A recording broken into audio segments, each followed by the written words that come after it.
It has been said by more knowledgeable people than myself that bigger is always better. If this is the case, then the Arches National Park, north of Moab in the state of Utah, offers the very best, bordered by the Colorado River in the southeast. More than 2,000 natural sandstone geological formations include vast arches and balancing rocks, but the focus of Native American Indian tribal fertility rituals is one of the world's oldest and largest sandstone Yonus.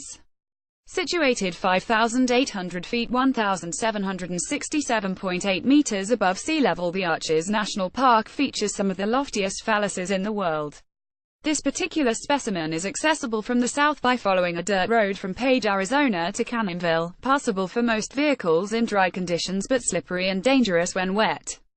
9. China. Guizhoutwin Peaks. China boasts some of the world's best formed mountainous stone breasts, for example the perfectly formed Tua-breasted peak in Zhenfeng County, Guizhou. Nobody ever ventures to the top of either peak because they are believed to be the sacred residences of a goddess. The surrounding landscapes are humid, moist, fertile and highly scarred paddy fields, and local farmers say, with a wry smile, that evidently it's colder at the top. 8.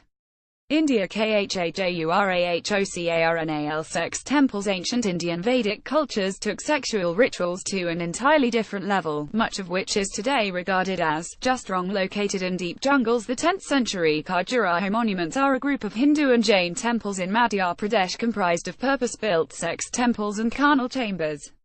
Every square inch of wall has been carved with tens of thousands of highly graphic sexual images to enhance the ritual environment.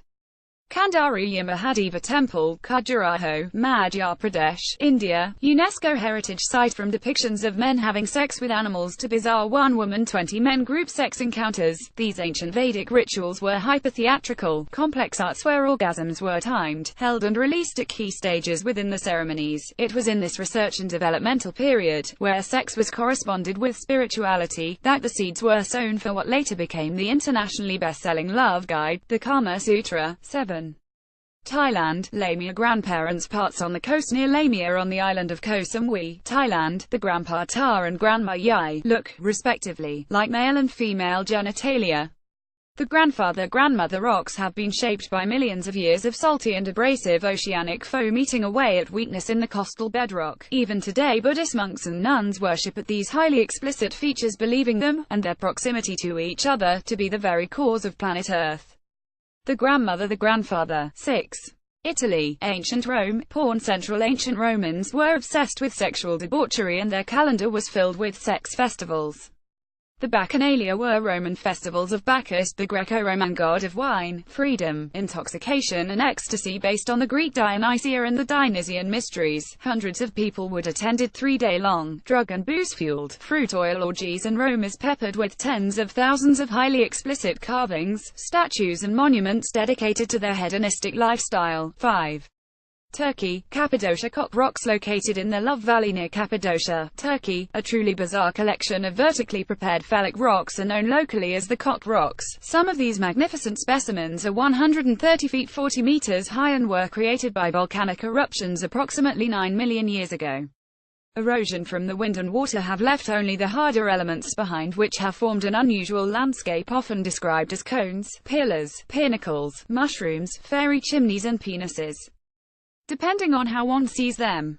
4. Greece. The Delos winged champion. In ancient Greece, phallic artifacts including amulets, votives, figurines, lamps, ornaments, and pottery were often placed outside houses, in doorways, walls, boundaries, graves. The phallic bird symbol was used in ancient Greek fertility rituals where participants carried poles with winged members atop. The unveiling of the winged phallus constituted an important rite of Dionysiac celebrations.